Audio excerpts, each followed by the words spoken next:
গুলি পড়ে না তাহলে সব আগারে হয়ে যাবে। তুমি একটা গুলি চালাবেন, আমার প্লেয়ার না 5-7 মিনিট লাগবে।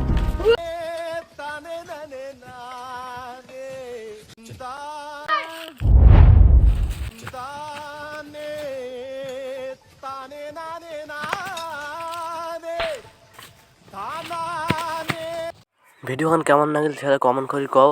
আর আমার জানি যে ভিডিওখান ভালো হয় নাই, আমার চ্যানেল আমার নাই কিছু ভাটা যখন আসবে তখন ভালো করে ভিডিও বানাবো।